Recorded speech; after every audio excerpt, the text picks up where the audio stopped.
பரிச்சயமானவர்கள், பரிச்சயம் இல்லாதவர்கள் ஆகிய உங்கள் அனைவருக்கும் என் வணக்கம். இலக்கிய சிந்தனைக்கும் இலக்கிய வாசலுக்கும் என் நன்றி. தமிழில் விஞ்ஞான எழுத்துக்கள், சயின்ஸ் ரைட்டிங் இன் தமிழ், அதுதான் இன்றைய தலைப்பு. எழுத்துக்கள் என்று சொல்வது சற்று நீட்டி முழக்குவதாகாதா என்று சொன்னலாம். தவறுதான். எழுத்து என்றாலே போரும், விஞ்ஞான எழுத்து, இலக்கிய எழுத்து என்றால் போரும். ஆனால் எழுத்துக்கள் என்று ஆங்கில மரபை விட்டு போடு எழுது ஏன் சேர்த்து இருக்கிறோம், அது சேர்க்கப்பட்டு விட்டது என்றால் அதிலேயும் ஒரு சமாதானம் உண்டு. வெவ்வேறு வகைகளில் எழுதப்படுவதும் வெவ்வேறு திக்குகளிலிருந்து வரும் உணர்ச்சிகளையும் செய்திகளையும் தருவதும் வெவ்வேறு நோக்கங்களை மனத்திற்கொண்டு எழுதப்படுவதுமாகிய எழுத்து இருந்தால் அவற்றை எழுத்துக்கள் என்று சேர்த்துக் கொள்ளலாம். ஸோ காலங்காலமாக இல்லை, ஓரளவு அண்மை காலத்து தமிழக வரலாற்றில் விஞ்ஞான எழுத்துக்கள் இந்த 3-4 வகை சேர்ந்து வருவதால் எழுத்துக்கள் என்று சொல்லிவிடலாம். ஆனால் அறிவியல் என்ற வார்த்தை இப்போது நன்றாக நிலை பெற்று விட்டது. பல காலம் முன்னால் அறிவியல் என்பது அவ்வளவாக தெரியாமல் இருந்தது. இப்பொழுது சாதாரண ஜனங்களுக்கும் அறிஞர்களுக்கும் ஊடகவியலாருக்கும் கூட அறிவியல் என்ற வார்த்தை நன்றால் பழக்கப்பட்டு விட்டது. அப்படி இருக்க கிருபானந்தரோ நானோ விஞ்ஞான எழுத்துக்கள் என்று போடுவானே என்றால் அதற்கும் போகிற போக்கில் ஒரு சமாதானம் சொல்ல முடியுமா என்று பார்க்கலாம். ஸோ உங்களை பொறுத்த வரைக்கும் தமிழில் விஞ்ஞான எழுத்து என்றோ அறிவியல் எழுத்து என்றோ எழுத்து அது சமீபத்தில் எப்படி வளர்ந்திருக்கிறது, என்ன இருந்தாலும் அது தமிழுக்கு புதியது தானே என்ற நோக்கில் நீங்களும் நானும் ஓரளவுக்கு சிந்திக்கலாம். அறிவியல் எழுத்து என்பது இப்பொழுது பரவலாகிவிட்ட வார்த்தையை விட்டுவிட்டு விஞ்ஞானம் என்ற பழைய வார்த்தையில் கொண்டு இப்பொழுது சொல்லப் போகிறோம். அதற்குத்தான் நான் முன்னே சொன்னேன். அதற்கு காரணம் இதேனும் இருப்பு பின்னால் நாம் வைத்துக் கொள்ளலாம். இப்பொழுது சயின்ஸ், அறிவியல் அல்லது விஞ்ஞானம் என்ற வார்த்தைகளை இன்டர்சேஞ்சுகளாக மாற்றக்கூடியதாக வைத்துக் கொண்டு பார்க்கலாம். அதற்கு மிகவும் முக்கியத்துவம் கொடுக்க வேண்டும். தமிழில் அறிவியல் எழுத்துக்களின் வரலாறு அதிகபட்சம் ஒரு 160 அல்லது 170 ஆண்டுகளுக்குள்ளே தான் இருக்க முடியும். அதற்கு முன்னால் இருக்காது. உரைநடை வீச்சு அதிகமாகும். அச்சுப்பொறிகள் வளர்ந்து அட்ட புத்தகங்கள் நன்றாகவும் நிறையாகவும் வர தோண்டிவிட்ட இந்த காலம்தான், இந்த 120 அல்லது 170 ஆண்டு காலம்தான் விஞ்ஞான எழுத்தின், அறிவியல் எழுத்தின் வரலாற்று காலம் என்று சொல்ல முடியும். இந்த காலம்தான், இந்த சுமார் 170 ஆண்டு காலம்தான் தமிழில் விஞ்ஞான எழுத்தின், அறிவியல் உணர்ச்சியின் பிள்ளையார் சுழி என்று சொல்லிவிடலாம். பொதுவாக நம்மளுடைய ஒரு மரபு உண்டு. எல்லாவற்றையும் ஆதிகாலம் 2000-3000 ஆண்டுகளுக்கு முன்னால் இருந்தே தொடர்ந்து பார்ப்பது உண்டு. கல்தோன்றி முன்தோன்றா காலத்திலிருந்தும் சங்க காலத்திலிருந்தும் இருப்பதாக சொல்லுவோம். குறைந்தபட்சம் இந்த தலைப்பை எப்படி நாம் சொல்ல முடியாது. இதற்கு நான் முன்னால் சொன்னது போல் ஒரு 100-170 ஆண்டு வரலாற்று தான் உண்டு. இந்த ஒரு விஷயத்திலாவது நாம் சங்க காலத்துக்கு சென்று விட முடியாது. அப்படியானால் சங்க காலத்திலேயோ இல்லை நமக்கு சங்ககால நூல்களாக கிடைப்பவற்றிலேயோ விஞ்ஞான தொடர்போ சம்பந்தம் இல்லையா என்றால் அநேகமாக இல்லைதான்.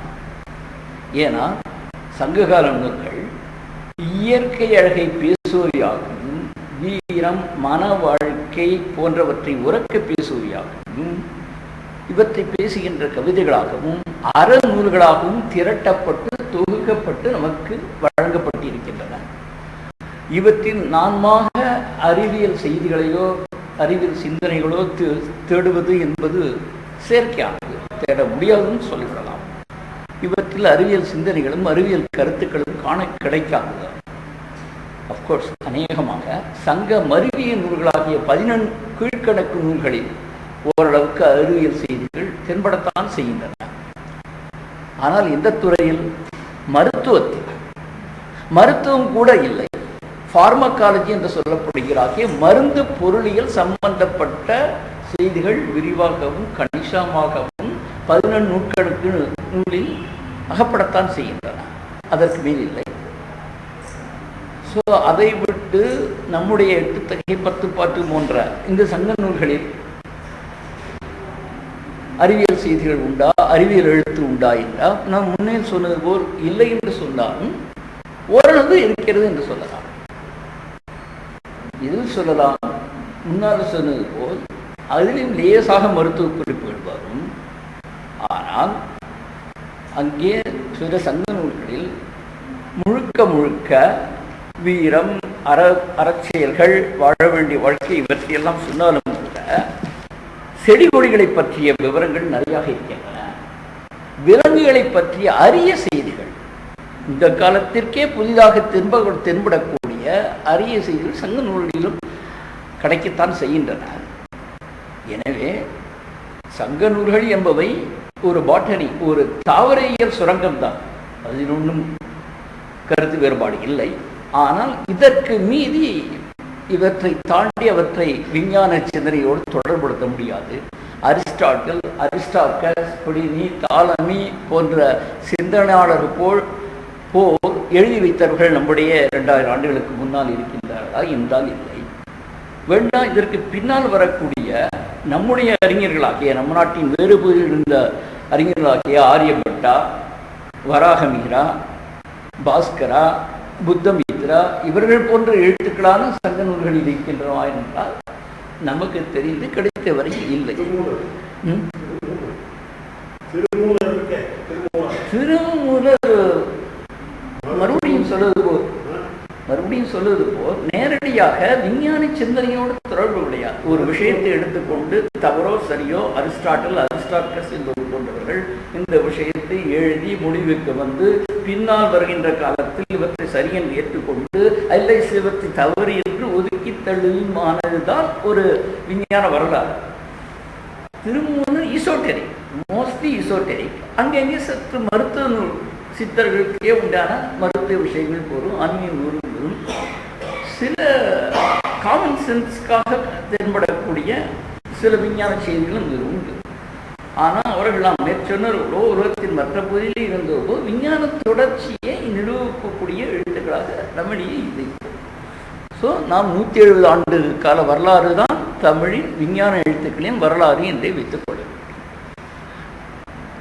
முன்னால் சொல்லும்போது அதற்கு காரணமே 1830ஆம் ஆண்டை ஒட்டித்தான் தமிழில் அறிவியல் சம்பந்தமான வெளியீடுகளே எழுத்து மூலம் வரத் தொடங்கின.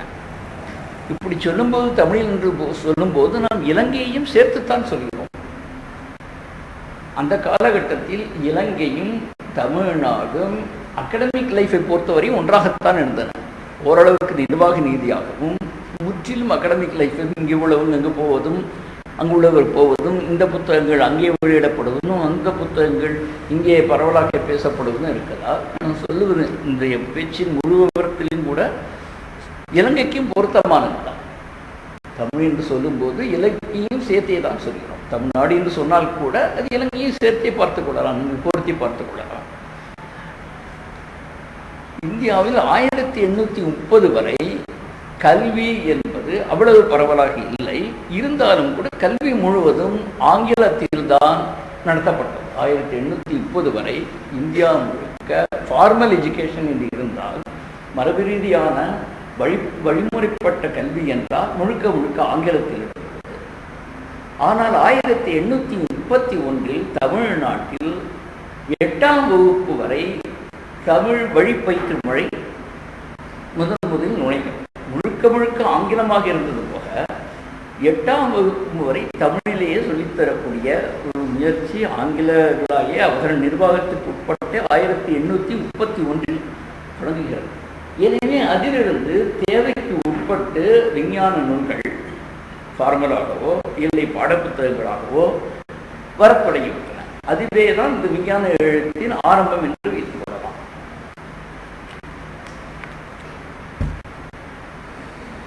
எனவே அறிவியலை தமிழில் கற்பிக்கும் முயற்சியும் அதற்கு வேண்டிய கருவிகளாகிய இந்த பாடப்புத்தகங்களும் நமக்கு 1832 தொடங்கிவிட்டன.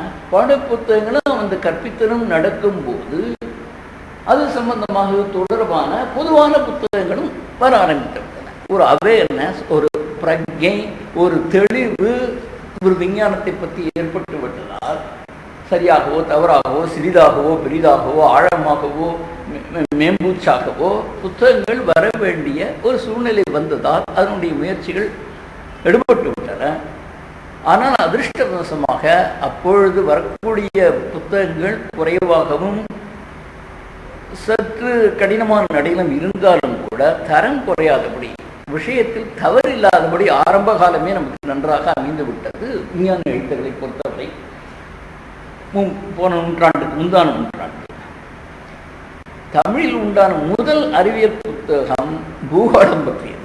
ஜாகிரபி என்று சொல்கிறோம், நிலவியல் அல்ல பூகோளம் அல்லது ஜாகிரபி என்று வைத்துக் கொள்ளலாம். அதில் தான் முதலில் தமிழில் ஒரு அச்சு புத்தகமாக முழு நீளமான முழு புத்தகமாக வந்தது பூமி சாஸ்திரம், பூகோளம். யார் எழுதினார்கள்? ஃபாதர் ரீனியஸ் என்கிற ஐரோப்பியர் தான் எழுதினார்கள். பின்னர் பூமி சாஸ்திர சுருக்கம், பூமி சாஸ்திர பொழிப்பு, பூமி சாஸ்திர பாடங்கள் என்று இந்த போன்ற நூல்கள் எல்லாம் நிறைய வெளியாகி, இதைத் தொடர்ந்தே 1831 தமிழில் முதல் பத்திரிகை வெளியிடத் தொடங்கி. பத்திரிகை சொல்லுங்க, இப்பொழுது ஆனந்தவுடன் எந்த விதமான பத்திரிகைகள் இருக்கின்றன, நல்ல பத்திரிகைகள், பொழுதுபோக்கு பத்திரிகைகள், சீரியஸான எவ்வளவோ இருந்தாலும் பத்திரிகை இதழ் என்று பார்த்தால் 1831 தான் முதல் முறையில் வெளியாகியது. அதன் பேர் என்ன தெரியுமா? தமிழ் மேகசின். அது என்னவோ தமிழ் பத்திரிகை தான் முழுக்க. அப்பொழுது என்ன காரணத்தினாலும் அப்பொழுது சூழ்நிலை காரணமாக அதுக்கு தமிழ் மேகசின் என்று பேர் இருந்தது. ஆனால் முதல் முயற்சியாக இருந்தும் கூட அப்பொழுதும் கூட வேண்டிய விஷயங்களை மட்டுமே தரக்கூடியதாக ஒரு தரமான ஒரு இதழாகவும் பத்திரிகையாகவே தான் இருந்தது. இந்த இதழ் அறிவியல் செய்திகளுக்காக தனியாக சில பக்கங்களை ஒதுக்கியது என்பதுதான் இன்றைய பேச்சுக்குண்டான ஒரு இதெல்லாம் தொடர்பு. இல்லாவிட்டால் தமிழ் மேகசின் என்று ஒரு இதழ் வந்திருக்கு என்று நான் சொல்ல வேண்டிய அவசியம் இல்லை. ஆனால் தமிழின் முதல் இதழ் முழுக்க பொழுதுபோக்காக அமைந்து விடாமல் அறிவியலுக்கென்றே, சயின்ஸுக்கென்றே சில பக்கங்களை தனியாக ஒதுக்கி அது செயல்பட்ட காலம் வரை அப்படியே தொடர்ந்து. பிறகு டாக்டர் சாமுவேல் ஃபிஸ்க் கிரீன் என்கிற ஒரு அறிஞர் இருந்தார்.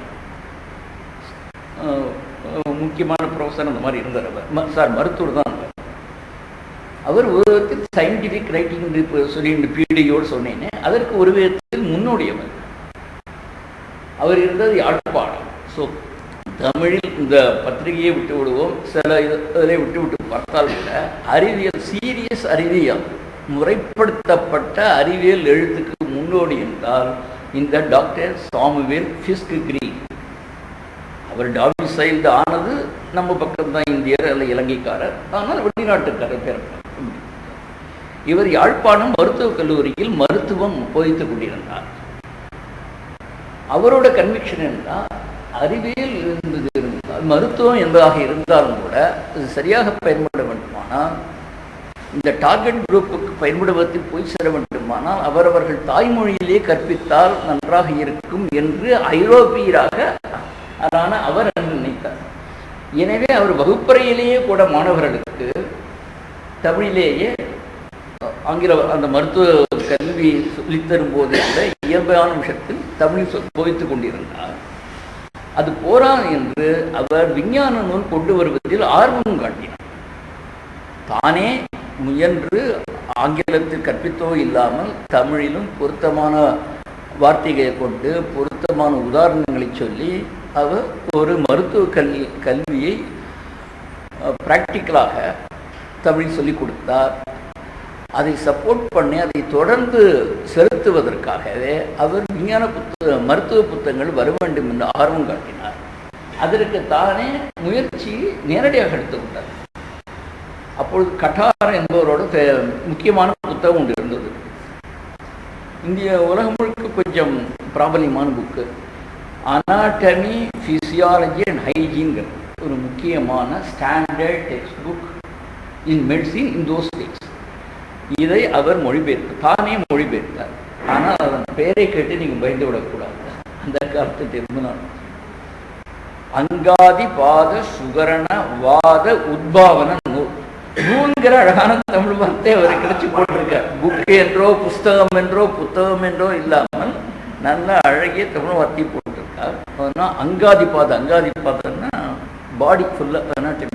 அந்த காலத்தில் ஓரளவுக்கு புரிந்து கொள்ளக்கூடிய வார்த்தையாக இருந்தது. நீங்கள் ஒன்று புரிந்து கொள்ள வேண்டும், அவர் ஐரோப்பியர், அவருக்கு கிடைத்த பழக்கமான அவர் பழகுகின்ற சூழ்நிலையில் இருந்து அவர் வார்த்தைகளை தேர்ந்தெடுத்து கொண்டு செய்து முதலில் முயற்சி இறங்கிவிட வேண்டும், கிடைத்த வார்த்தைகளை பயன்படுத்தி ஆனால் நல்ல தமிழில் எழுதிவிட வேண்டும். பிறகு கலைச்சொற்களோ சாதாரண சொற்களோ தேவைக்கேற்ப மாற்றிக்கொள்ளலாம்ங்கிற கொள்கையில் போயிருப்பார்னு தோன்றியது. அங்காதி பாத சுகரண வாத உத்பவனனும் இதன் original book anatomy physiology and ஹைஜிங்கிறது கட்டார் என்பவர் எழுதியது. அவர் பண்ணதுனால அவரோட கைடன்ஸ்லையும் அவரோட வழிகாட்டலையும் கெமிஸ்ட்ரி நூல்களும் ரசாயனம், அப்போ கெமிஸ்ட்ரினே சொல்கிறேன், தமிழ் எழுதி கெமிஸ்ட்ரிங்கிற வார்த்தைகள் தான் போட்டிருக்காங்க ஆரம்பத்தில். கெமிஸ்ட்ரி மருத்துவ நூல்கள் மொழிபெயர்க்கப்பட்டன. நான் மறுபடியும் வற்புறுத்துகிறேன், விஞ்ஞான எழுத்து என்பது எப்பொழுதும் நிலை பெற வேண்டுமானால் விஞ்ஞான உணர்வுன்னா மொழிபெயர்ப்பு வேண்டும், தொடர்ந்து இருக்க வேண்டும். ஆரம்ப காலத்தில் இருந்ததுங்கிறது இருக்கட்டும், இன்று மொழிபெயர்ப்பு தேவை நின்றுவிட்டது இல்லை. இந்த ஒரு துறையிலாவது தொடர்ந்து மொழிபெயர்ப்புகள் வந்து கொண்டே இருக்க வேண்டும், தரமான மொழிபெயர்ப்பு. அப்பொழுதுதான் உலகத்தில் எல்லா பாகத்தோடும் நான் தொடர்ந்து இருக்க வேண்டும். அந்தந்த மொழியை முழுதாக தெரிந்து கொண்டு அதற்கு அதில் தான் படிக்க வேண்டும் என்பது காலை விரையும் ஆகிவிடும். எனவே மொழி தெரிந்தவர்கள், அந்த மொழியை தெரிந்தவர்கள் ஐரோப்பாவின் பிற மொழிகள் இருந்தாலும் எதுவாக இருந்தாலும் சரி, இன்றும் கூட தொடர்ந்து அங்கு உள்ள விஞ்ஞான நூல்களை அறிவியல் நூல்களை மொழிபெயர்த்து கொண்டே இருக்க வேண்டும், மொழிபெயர்ப்புகள் வர வேண்டும். ஆனால் என்னுடைய கமெண்ட் என்னவென்றால் 1950s 60s அது மாதிரி 50-60களெல்லாம் கூட இருந்த மொழிபெயர்ப்பு முயற்சிகள் இப்பொழுது இல்லாமல் போய்விட்டன.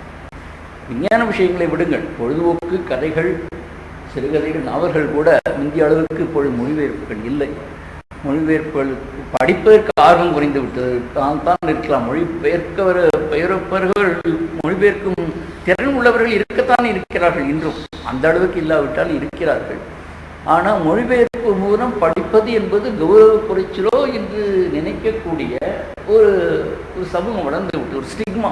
Stigma is attached to translation. நான் ஒன்று படிக்காமே இருப்பேன், ஆனால் அந்த விஷயத்தை எனக்கு மொழிபெயர்ப்பு தமிழ் கிடைத்தால் படிக்க மாட்டேன் அப்படிங்கிற மாதிரி மனசில் ஊறிவிட்டது என்று நான் நினைப்பேன். ஆனால் ஆரம்ப காலத்தில் அப்படி இல்லாமல் நிறைய மொழிபெயர்ப்புகள் வந்தன. உங்களுக்கு தெரியும், டாக்டர் கிரேஸ் அனாட்டமிங்கிறது இன்றும் வேத புத்தகமாக கருதப்படுகிறது. ஸ்டாண்டர்ட் புக் அப்போ தான் 1840 முதலில் வெளியானது. ஆனால் இன்றும் ஸ்டாண்டர்ட் டெக்ஸ்ட் புக்காகவும் எல்லாரும் உலகம் முழுக்கவும் பின்பற்றக்கூடிய, படித்து உணரக்கூடிய, தேர்வுகளுக்கு ரெஃபர் பண்ணக்கூடிய புக்கு கிரேஸ் அனாட்டமிங்கிறது. அது வெளிவந்த காலத்திலேயே நம் மேற்சொன்னவரின் முயற்சியின் காரணமாக கிரேஸ் அனாட்டமி உடனடியாக மொழிபெயர்க்கப்பட்டது. அது முக்கியமான தேவை. இப்பொழுது அது கிடைக்கிறதா இல்லையாவது தெரியவில்லை. மறுபடியும் அதுக்கு பேர் என்ன, ஹியூமன் அனாட்டமின் பேர். அதோட தலைப்பு உங்களுக்கு மறுபடியும் பயமுறுத்தாகவோ இல்லை தமாஷாகவோ இருக்கக்கூடும். மனுஷ அங்காதிபாதம் என்று பேர். ஹியூமன் அனாட்டமிக்கு மனுஷ அங்காதிபாதம் என்ற பெயரில் வைத்து அது அப்பொழுதே மொழிபெயர்த்தார்கள். அதை படித்து பயன்பெற்று 2-3 தலைமுறைகள் அப்பொழுதே இலங்கையிலும் இங்கும் இருந்தன. இலங்கையில் நன்றாகவே இருந்தது. வேறு சில முக்கியமான மருத்துவ மொழிபெயர்ப்புகள்லாம் உடனடியாக வர ஆரம்பித்து விட்டன. வைத்தியாகரம்னு பேர், principle and practice of medicine. ரண வைத்தியம், the science and art of surgery. மனுஷ சுகரணம், ஹியூமன் பிசியாலஜி, இது எல்லாம் மொழிபெயர்ப்புகளாக வந்தவன. மேலும் கூட பெண் ஒரிஜினலாகவே மூல நூலாகவே கூட பெண் நோயை விவரிக்கும் மருத்துவ வைத்தியம் என்று புத்தகம் வந்திருக்கிறது. இந்து பதார்த்த சாரம், அதாவது ஃபார்மகோபோயி ஆஃப் இந்தியா அப்படின்னு சொல்லலாம்னு நினைக்கிறேன். இவையெல்லாம் மூல நூல்களாகவே ஆரம்ப காலத்திலேயே வந்து விட்டார். இந்த விழுதுறப்பீடியா சொல்ல வேண்டிய காரணம் என்றால், இந்த தமிழில் விஞ்ஞான எழுத்துக்களின் வளர்ச்சி முதலில் மருத்துவத்துறையின் மூலம்தான் நடக்கிறது. இந்த மருத்துவமே இந்த முயற்சிகளை பெரிதும் ஆக்கிரமித்துக் கொண்டிருக்கிறது ஆரம்ப காலத்தில். வைத்தியம் என்றே ஒரு புத்தகம் வந்திருக்கிறது. வைத்தியம் என்ற நூல். இவற்றை எழுதினவர் யார் என்றால் டாக்டர் கிரீக், இன்னொரு ஐரோப்பியர். அவர் மூல நூலாகவே எழுதியிருக்கிறார். அவர் பதிப்பாசிரியாக இருந்து கொண்டு தகுந்த ஆள்களை கொண்டு இந்த மூல நூல்களை வெளியிட்டிருக்கிறார். இவையெல்லாம் 1800களில் தமிழில் வெளிவந்த மருத்துவ நூல்கள் என்பதை நாம் கவனிக்க நான் முதலில் சொன்னபடி அதை கவனிக்க. குடும்ப நலம், சுகாதாரம், வழக்கமான நோய்கள் போன்ற சில மருத்துவ பிரிவுகள் தொடர்பாகவும் டாக்டர் கிரீன் சில பேம்லெட்ஸ், சில துண்டு புத்தகங்கள், இல்லை குட்டி புத்தகங்கள், புக்லெட்ஸ் வெளியிட்டிருக்கிறார். இந்த பொதுவான மருத்துவம், இந்த மாதிரி ஸ்பெசிஃபிக் மருத்துவமாக இல்லாமல் பொது சுகாதாரம் இந்த மாதிரி. எனவே இந்த டாக்டர் கிரீனும் முதலில் சொன்னவருக்கு அந்த ஃபிட்ஸில் சொன்னோம்னே அவரை தாண்டி மிகவும் பணிபுரிந்திருக்கிறார். ஒரு ஐரோப்பியராக இருந்து கொண்டு மருத்துவராக பணியாற்றிக் கொண்டு இலங்கையில் இருந்து கொண்டு அதோட தொடர்ச்சியான நிலப்பகுதியாக தமிழ்நாட்டில் வழங்கும் தமிழில் நல்ல மருத்துவ கொண்டவருக்கு பணிபுரிந்தார்.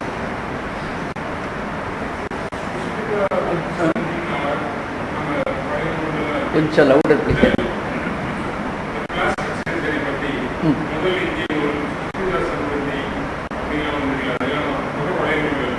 அது தமிழ் லெவல்ல சுஸ்ருதர்ங்கிறது நம்ம நாட்டில் இருந்த பெரிய ஒரு 3000 ஆண்டுகளுக்கு முன்னால் இருந்த சுஸ்ருதர்ங்கிற அவர் சம்ஸ்கிருதத்தில் இந்த கடத்தை எழுதியிருக்கார்.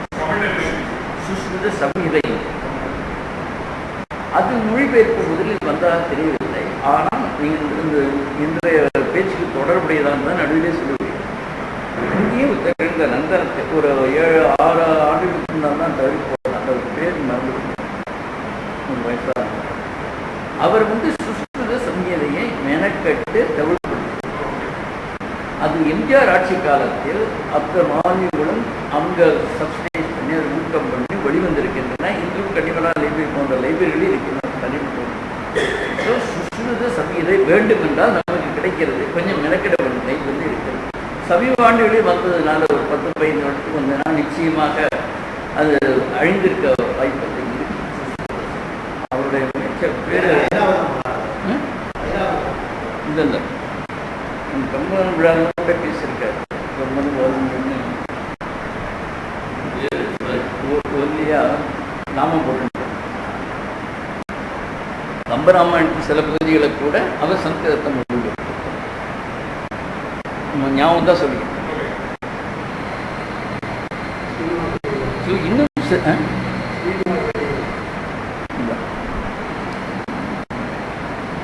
எனக்கு வயதானதுனால ப்ராப்பர் நேம்ஸ்லாம் மருதி ரொம்ப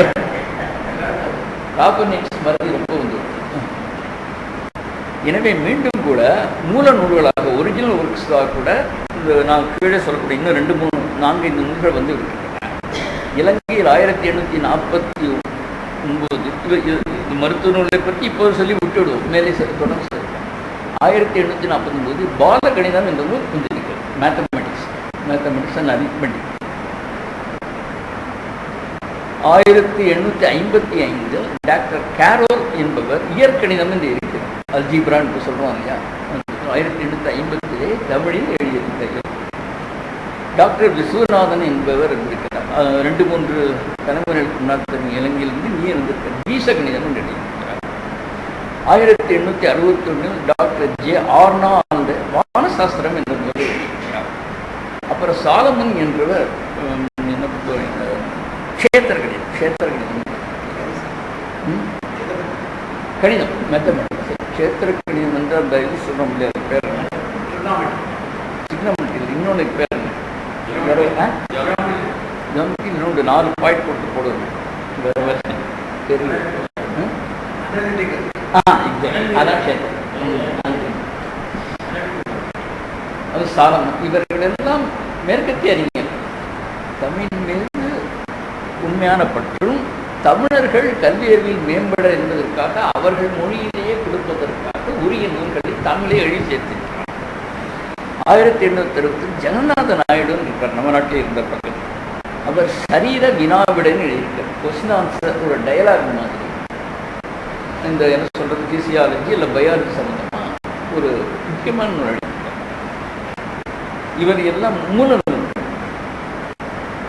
சரி, அதெல்லாம் விசித்திரமான தலைப்புகள் இருக்கின்ற முன்னாலேயே சொன்னேன். விசித்திரமான தலைப்புகளுக்கு காரணம் எழுதினவர்கள் ஐரோப்பியர்கள். அவர்களுக்கு பரிச்சயத்தின் காரணமாக அவர்கள் புரிந்துதான் வார்த்தையோ என்று தவறாகவோ சரியாகவோ நினைத்து கொண்டு அவரை தலைப்புகளாக வைத்து புத்தகங்களை எழுதிவிட்டார்கள். உள்ள என்னமோ விஷயம் சரியாகத்தானே. ஏன்னா இங்கே வந்து தமிழ் கற்றுக்கொண்டு ஐரோப்பியரால் எழுதப்பட்ட நூல்கள் இது. தலைப்புகள் நமக்கு சற்று வித்தியாசமாக. 1868 முதல்ல டெக்னாலஜிக்கல் புக்கு வரும், டெக்னிக்கல் புக்கு வரும், தொழில்நுட்ப நூல் முதல்ல வரும். ஆனால் அதன் தலைப்பும் வெடிக்காது, தலைப்பாங்கியம் தான். தி ஸ்டீம் அண்ட் ஸ்டீம் என்ஜின்ஸ்ங்கிற முழுக்க முழுக்க தொழில்நுட்பம் சம்பந்தமான பொறிகள் சம்பந்தமான தமிழ் நூல் ஆங்கில தலைப்புடன். இதைத் தொடர்ந்து வேறு சில துறைகளிலும் புத்தகங்கள் வர.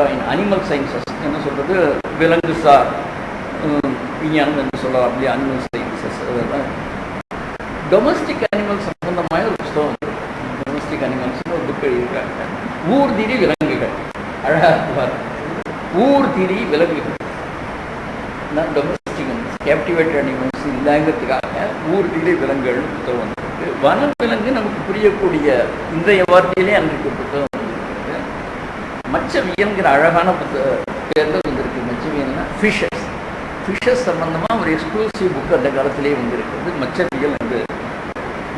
அப்புறம் கால்நடைகள் சம்பந்தமாக ஒரு பெரிய அறிஞர் நல்ல புத்தகம் எழுதியிருக்கார், டிபி சுப்பிரமணியம் முதலியார். டிபி சுப்பிரமணியம் முதலியார் எழுதியிருக்கார் கால்நடை இயல்னு.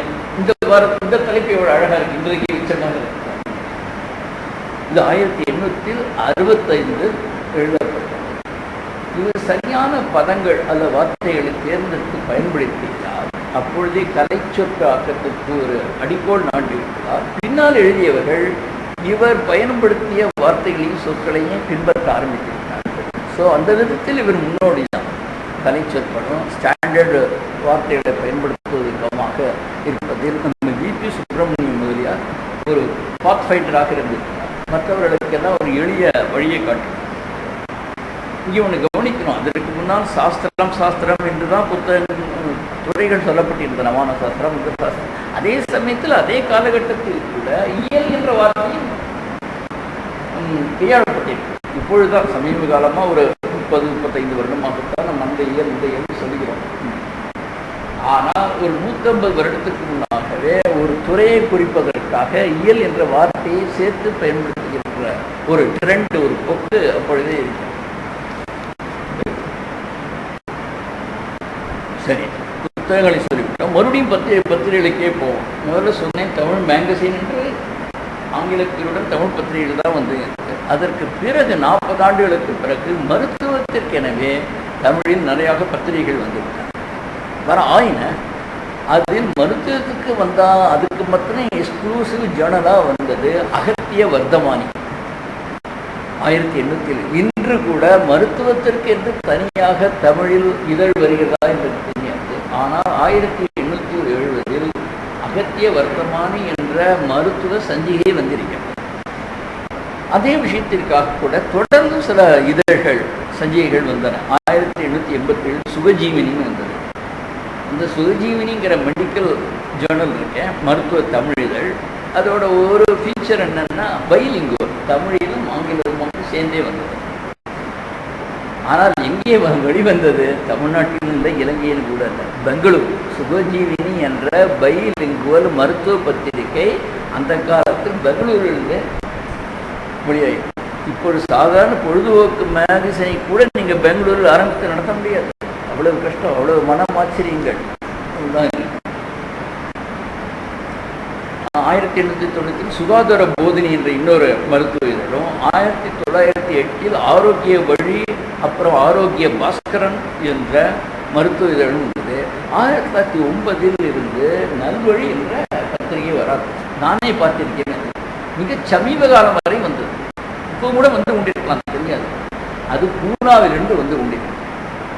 நம்முடைய பொது நூலகங்கள் எல்லாவற்றையும் இந்த நல்வழிங்கிற பத்திரிகை ஒரு டேப்லெட் ஃபார்ம்ல இருக்கும், ஸ்கொயராக.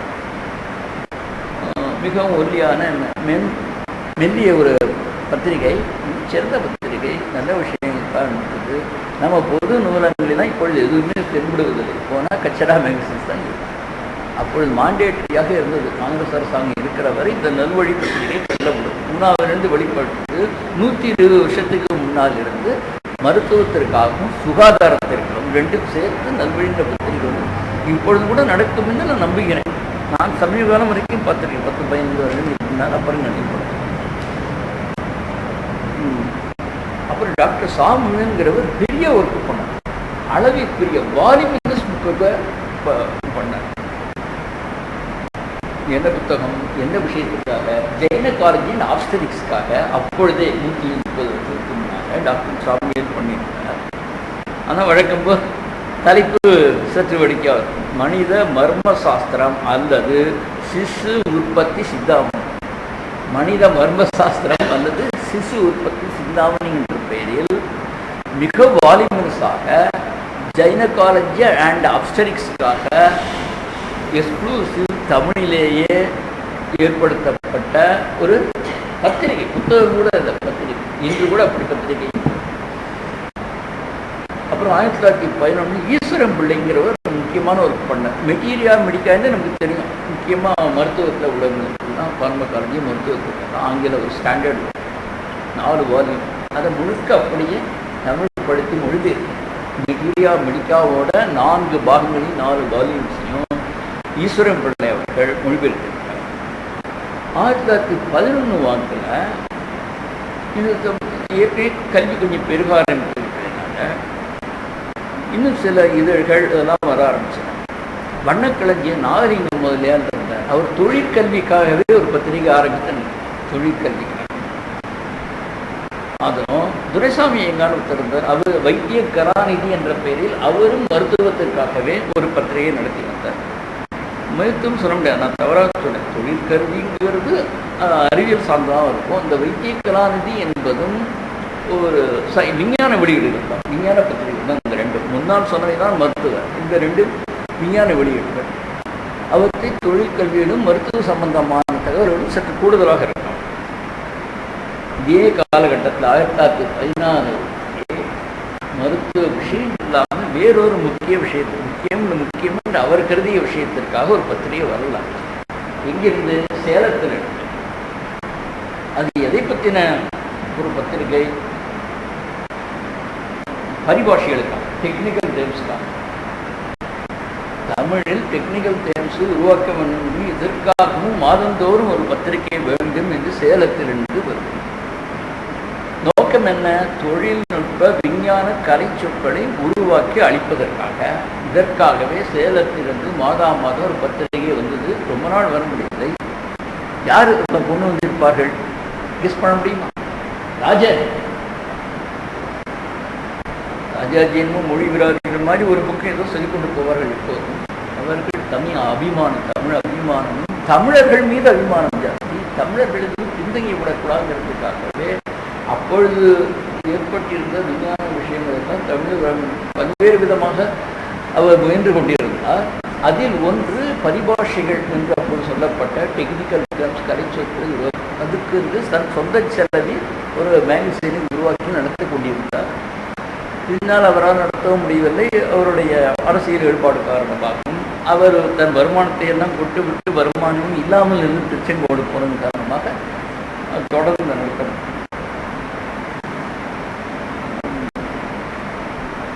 இன்னொரு பத்திரிகை நம்ம மயிலாப்பூர் ஒன்றே வெளியாச்சு.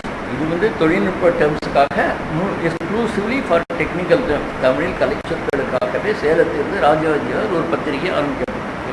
மயிலாப்பூரிலிருந்து விவேக போதினி, விவேக போதினி என்ற ஒரு பத்திரிகை வெளியாகி. அது பொதுவான பத்திரிகை தான். ஆனால் அதில் நிறைய வெளியான விஷயங்கள் என்னவென்றால் சயின்ஸ், விஞ்ஞான விஷயங்கள் தான் வெளியாகி. அறிவியல் கட்டுரைகள் நிறையா வந்து இதை நடத்திய யாரும் உங்களுக்கெல்லாம் தெரிந்தவர் தான், பொழுதில்லை. அலையன்ஸ் குப்புசாமி, அலையன்ஸ் நிறுவனம் இப்போதும் நன்றாக நடந்து கொண்டிருக்கிறது. இதை தோற்றுவித்தவரான குப்புசாமி 1908 வகையில், அவ்வளவு அதுக்காக சொல்வேன்னா அவ்வளவு முன்னாலேயே 130 வருடங்களுக்கு முன்னாலேயே விவேக போதினி என்ற பத்திரிகை தொடங்கி நடத்தி அதற்கும் விஞ்ஞானத்துக்கு உரிய இடம் அளித்தார் என்பது பதிவு செய்யப்பட்டது. ஆனால் இதுவரை சொல்லியெல்லாம் தனிமனித முயற்சிகள்னால் அவற்றின் வெற்றி தோல்வி எல்லாம் அதை சார்ந்தே இருந்துவிட்டன. நெடுங்காலம் நடத்த முடியாமல் திடீரென்று நின்று போவதெல்லாம் தனிமனித முயற்சி. ஆனால் நிறுவனங்கள் சார்ந்து இதனை இருக்கிறதா என்றால் இதை ஒட்டி இந்த விவேக போதினி 23 வருஷம் நடக்குது. இந்த அலையன்ஸ் குப்சாமி 23 23 வருஷம் நடத்துங்கிறது இன்றும் அன்றும் பெரிய தான். அது நிறுவன நீதியான முயற்சிகளும் அப்பொழுதே தொடங்கி விட்டன. 1908 மதுரையில் ஒன்று நடந்தது, உங்களுக்கு தெரியும், முக்கியமானது செந்தமிழ் பத்திரிகை. தமிழ் சங்கம், 4வது தமிழ் சங்கம் ஏற்பட்டு செந்தமிழ் பத்திரிகையை உருவாக்கியது பாண்டித்தரை தேவர், மு ராகவையங்கார், ராகவையங்காருடைய முயற்சிகளும் நடத்தியது. செந்தமிழானே இலக்கியங்கிற வார்த்தை தெரியாது, அதில் இலக்கிய ஆராய்ச்சி ரீதியான கட்டுரைகள் தான் நிறையா வந்தன. But they never lost sight of the fact that Tamil should improve in scientific sphere also தெரிந்து கொண்டிருந்ததால் அந்த செந்தமிழ்களில் விஞ்ஞான அறிவியல் கட்டுரைகளும் அப்பொழுதே வந்தது. ஸோ இது நிறுவன ரீதியான ஒரு வெளியீடு இல்லை பத்திரிகை, அப்படி வெளிய கட்டுரை நிறைய வந்தது. ஆனால் 1917 பெரிய முயற்சி வந்து நடந்தது. சென்னையைச் சேர்ந்த பல உண்மையான தீர்க்க தரிசனம் உடைய பொது வாழ்க்கையின் உடைய பல்வேறு அறிஞர்கள் ஒன்று கூடி தமிழ்நாட்டிற்கு முன்னேற்றம் நிகழ வேண்டும் என்றால் அறிவியல் ஒன்றே அதற்கு உரிய வழி என்று கருத்து கொண்டவர்கள். அப்படி என்றால் அந்த அறிவு தமிழ் மொழியின் மூலம் அறிவியலை பரப்புவதன் மூலம்தான் கிட்டும். தமிழ்நாட்டின் முன்னேற்றமானது தமிழ் மொழியின் மூலம் அறிவியலை பரப்புவதன் மூலம்தான் சாத்தியப்படும் என்று அவர்கள் உணர்ந்தார்கள். அவர்கள் ஒரு சங்கத்தை அல்லது ஒரு கழகத்தை ஒரு நிறுவனத்தை தொடங்கினார்கள். அதற்கு தமிழ் கல்பச் சங்கம் என்று. அதில் உள்ள பெரியவர்களும் உங்களுக்கு தெரிந்தவர்கள் தான் சொல்ல நேரம். அந்த தமிழ் கல்பச் சங்கத்தின் வெளியீடாகத்தான் தமிழ் நேசன் என்ற பத்திரிகை வெளியாது. தமிழ் நேசன் இந்திய பத்திரிகை வரலாற்றில் ஒரு மைல்கல். இந்திய இலக்கிய அல்லது விஞ்ஞான முயற்சிகளிலும் பெரிய தமிழ் நேசன் ஒரு 10-12 ஆண்டுகள் நடத்தின மிகச்சிறந்த விஞ்ஞான கட்டுரைகள் அதில் வெளியாகின. அதில் மாதவியாதன் அதன் முதல் ஆசிரியர் சிறிது காலம் இருந்தார். அதன் அடுத்த ஆசிரியராக பேனா அப்புசாமி, இன்றும் தமிழகம் மறக்கக்கூடாத பெருமகனாகிய பேனா அப்புசாமி அதன் ஆசிரியர் பொறுப்பில் இருந்து அது 10-12 ஆண்டுகள் நடக்கிறது. பேனா அப்புசாமி அப்பொழுதே தொடங்கி நடத்தினார். அதில் பணியாற்றிக் கொண்டிருந்த போது கூட செந்தமிழ் பத்திரிகையிலும் கூட விஞ்ஞான சம்பந்தமான கட்டுரைகளை எழுதி கொண்டு தான் வந்தார்கள். பேனா அப்புசாமியின் எடிட்டர்ஷிப்பு, ஆசிரியர் பொறுப்பு இந்த தமிழ் நேசன் மிகச்சிறந்த பத்திரிகையாக 10-12 ஆண்டுகள் செயல்பட்டது. இதில் அறிவியல் கட்டுரைகள், கலை சொற்கள் அமைப்பு, சிறுவர் பகுதி, இலக்கிய ஆள், இந்த 4 தளங்களை முன்னிறுத்தி கொண்டு செயல்பட்டது. அறிவியல் சொற்களின் கட்டமைப்பு, அறிவியல் கட்டுரைகளை வெளியிடுதல், சிறுவர் பகுதி இருந்தால் தான் அவர்களுக்கு விஞ்ஞான மனப்பான்மை வேணும் என்றால் சிறுவர் பகுதி, இலக்கிய ஆய்வு விடாமல் இருந்தாலும் தமிழ்நேசன் பத்திரிகை இருக்கும். இதன் மூலம்தான் பேனா அப்புசாமியின் ஒரு ஆகிருதி தமிழ்நாட்டுக்கு அப்பொழுதே தெரியாது. ஆனாலும் கூட தமிழ் நேசரோட முக்கிய ஃபீச்சர் என்னன்னா மிகச்சிறந்த தமிழ்நடை. அப்பொழுதே நல்ல தமிழ்நடை, எளிய அழகிய தமிழ்நடையில் இவ்வளவு சீரியஸான விஷயங்கள் வந்தார். அதை நம்ம மறக்க. அதுக்கு சற்று முன்னா 1800 இறுதியில் ஆரார சுந்தரம் என்பவர் ஞானபவனம் என்ற பத்திரிகையை நடத்தி வந்தார். பூர்ணலிங்கம் பிள்ளை இவரை போன்றவர்கள் தெரியும். MS பூர்ணலிங்கம் பிள்ளை அவர்கள் தமிழை பற்றி ஆங்கிலத்திலேயே எழுதி வந்த ஒரு பெரிய அறிஞர். தமிழுக்கு ஆங்கில அறிஞர்கள் எல்லாம் தமிழை பற்றியோ அதோட வீழ்ச்சி அதோட பெருமையை தெரியறதுக்கு MS பூர்ணலிங்கம் பிள்ளை தான் காரணம். ஆமாம், MS பூர்ணலிங்கம் பிள்ளை அற்புதமான ஒரு மனிதர். அவர் ஞான போதினின்னு பத்திரிகை ஆங்கிலத்தில் எழுதி கொண்டிருந்த தமிழ் இலக்கியங்களை கருத்து கொடுத்து அதை பரப்புவதற்காகவே இருந்தவர். ஆனால் ஆரம்பித்து நடத்திய பத்திரிகை விஞ்ஞானத்துக்காக செய்தது. இதை மனசில் கொள்ளும். ஞான போதினி இந்த ரெண்டும் அறிவியலுக்காகவே தமிழ்நாட்டில் வெளிவந்த முக்கியமான இதழ்கள் என்று மனசில் கொள்ளலாம். மற்றபடி சிறு சிறு முயற்சிகள் வரும் போகும் தான் இருக்கும். 1930களை ஒட்டி மயிலாப்பூர் சித்திரகட்டம் பகுதியில் சனிக்கிழமை பிற்பகலில் அந்த சித்திரங்களுக்கு விட்டு ஒருவருடைய இல்லத்தில் சனிக்கிழமை பிற்பகலில் 1 மணி வாக்கில் ஆரம்பித்து 8 மணி வரைக்கும் ஒரு கூட்டம், அறிஞர்களின் கூட்டம் நடைபெறும். அந்த கூட்டத்துக்கு வராதவர்களே கிடையாது. அண்ணாமலை பல்கலைக்கழகத்துக்கு BS சீனிவாச சாஸ்திரி கூட சென்னைக்கு வர நேரத்தில் அங்கே வருவார். யாருடைய வீடு? மறுபடியும் பேனா அப்புசாமி வீடு. பேனா அப்புசாமி பிற்காலத்தில் அடையாளம் இருந்தார், உங்களுக்கெல்லாம் தெரியும். ஆனால் ஆரம்பத்தில் மயிலாப்பூர் சித்திரக்குளக்கரையில் இருந்தார். அவர் வீட்டில் தவறாமல் சனிக்கிழமை ஒரு கூட்டம் பல விஷயங்களையும் அனலைஸ் பண்ணி கொடுக்கும். ஒரு பொழுதுபோக்கு கூட்டமோ சீட்டாடும் கூட்டமோ கிடையாது. பெரிய பெரிய அறிஞர்கள்லாம் வந்திருக்காங்க. தமிழ்நாட்டில் இந்தியாவின் வெவ்வேறு துறைகளைச் சேர்ந்தவர்கள், வெவ்வேறு பொறுப்பில் உள்ளவர்கள்லாம் வந்து விடுவார்கள் தானாக. அதற்கு விதிமுறைகள் சந்தா எதுவும் கிடையாது. மட்டும் நடக்க முடிந்தவர்கள்லாம் வருவார்கள். அது சில ஆண்டுகள் நடந்தபோது மறுபடியும் தமிழின் பல்வேறு துறைகளுக்கு செயலாற்றும் ஒரு பத்திரிகை ஆரம்பிக்க வேண்டும் என்று ஒரு முயற்சி சொல்லப்பட்டது. அந்த பொறுப்பு நாராயணசாமி ஐயர் தான் அதை மிகவும் ஸ்ட்ராங்காக விரும்பினார். அதை ஆரம்பித்து நடத்தும் பொறுப்பை ஏற்கனவே தமிழ்நேசன் நடத்தி அனுபவம் உள்ளவரான பேனா அப்புசாமியிடம் கொடுத்தார். அவர் தமிழ்நேசன் பத்திரிகை நின்றுவிட்டே இந்த வருத்தத்தில் ஆதங்கத்தில் இருந்ததனால் உடனடியே உற்சாகத்துடன் ஏற்றுக்கொண்டு ஊதியம் எதுவும் பெறாமல் அந்த பத்திரிகையை நடத்த ஒத்துக்கொண்டார். அந்த பத்திரிகை தான் கலைமகள். பேனா அப்புசாமி அதோட ஆசிரியர் பொறுப்பையும் அதோட நிர்வாகத்துக்கும் பொறுப்பேற்றுக்கொண்டார். நாராயணசாமியும் தன் சொந்த பணத்தை கொடுத்து கலைமகள். ஆனால் கலைமகள் ஆரம்பித்த போது பிற்காலத்தில் வந்த ஒரு இலக்கிய பத்திரிகையாகவோ படைப்பிலங்கள் ஒரு சொல்கிறோம் இல்லையா, சிறுகதை குதிரங்கள் என்ற வழியில் படைப்பிலக்க பத்திரிகையாக இல்லை. முதலில் விஞ்ஞானத்துக்கு இலக்கிய ஆராய்ச்சிக்கும் மற்றும் ஆராய்ச்சிக்கு இடம் கொடுத்த பத்திரிகையாக தொடங்கி பிறகு முழுக்க இலக்கிய ஆராய்ச்சி பத்திரிகையாக மாறி பிறகு நம்முடைய கிவாஜா காலத்தில் படைப்பு இலக்கிய பத்திரிகையாக உருமாற்றம் பெற்றுவிட்டது. அதில் ஆசிரியர் குழு உண்டு.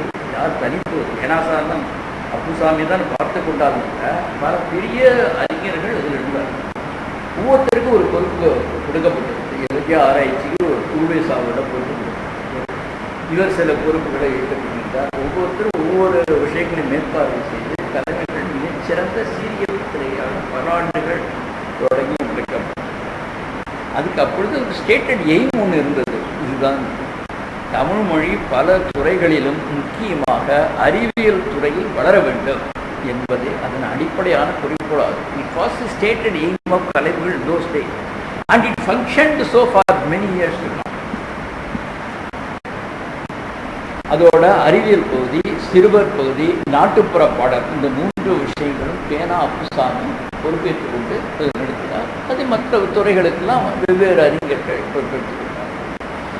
இதோ அறிவியல் நோக்கை வளர்ப்பதில் கலைஞர்கள் தீவிரமாக செயல்பட்டு கொண்டே இருந்தது. இதோ ஆரம்ப சூரத்தனம் இல்லாமல் அறிவியல் நோக்கை வளர்க்க வேண்டும், அறிவியல் எழுத்தையும் வளர்க்க வேண்டும். அந்த சயின்டிஃபிக் டெம்பர் பாருங்க, சயின்டிஃபிக் டெம்பரும் தமிழ்நாட்டு தமிழர்களுக்கு வேண்டும், சயின்டிஃபிக் ரைட்டிங்கும் ப்ராலிஃபரேட் ஆக வேண்டும் என்பதை நோக்கமாக கொண்டுதான் கலைஞர்கள் ஆரம்பத்தில்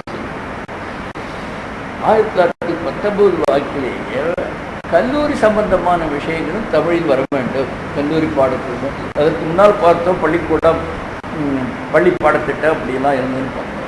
முதலில் முழுக்க ஆங்கிலமாக இருந்தது. பிறகு 8ஆம் வகுப்பு வரைக்கும் தமிழில் இருந்தது. பிறகு செகண்டரி வந்தால் கல்லூரி பாடத்திட்ட சம்பந்தம் கூட அனபிஷியலாக தமிழ் புத்தகங்கள் வந்தால் இந்த தமிழ் விஞ்ஞான பிரஜை கூடும் என்று அப்பொழுது பலரிடம் உணரப்பட்டு அவரவர்கள் அரசாங்க உதவி இன்றியே கூட புத்தகங்கள் கொண்டு வந்தார். ஸோ 1919 அதற்கு ஒரு மைல்கல் தமிழ் பாடநூல்கள். அப்பொழுது ஒரு பாடப்புத்தகம் வந்தது. என்ன புத்தகம்? தமிழில் முடியுமா? கேள்விக்குறியோடு ஒரு புத்தகத்தோடைய தலைப்பு சின்னதாக இருக்கும். நான் பார்த்துருக்கேன், சின்ன ஒல்லியான புத்தகம். தமிழில் முடியுமா என்று கேள்விக்குறியோட புத்தகம். அப்படின்னா என்ன நினைப்பீர்கள்? தமிழில் முடியுமா முடியாதுங்கிற வாதப்பிரதங்கள் அடங்கிய கட்டுரை புத்தகம் இல்லை, அது ஒரு டெக்ஸ்ட் புக். அப்பொழுது FA என்று சொல்லப்பட்ட இன்டர்மீடியட்டுக்கு பௌதிகத்துக்கு உண்டான பாடப்புத்தகம் எழுதியவர் யார்? மறுபடியும் ராஜன். இந்த தமிழில் முடியுமா என்ற இன்டர்மீடியட்டுக்கான பாடத்தை பௌதிகம் தான் அப்பொழுது சொன்னார்கள். பௌதிகம் அல்லது பிசிக்ஸ் அல்ல இப்போது இயற்கை என்று சொல்லக்கூடிய பாடப்புத்தகம் எழுதினார். தான் முன்னோடியாக இருந்து முன் என்று எழுதி காட்ட வேண்டும் என்பது ராஜாஜி. அவர் விளம்பரங்கள் இல்லாமல் நிறைய பண்ணியிருக்க தன்னுடைய அரசியல் வாழ்க்கையிலிருந்து மானியத்தையும் பண்ணி இதெல்லாம் அவர்களுக்கு சொல்ல பாட புத்தகம் முடியும்.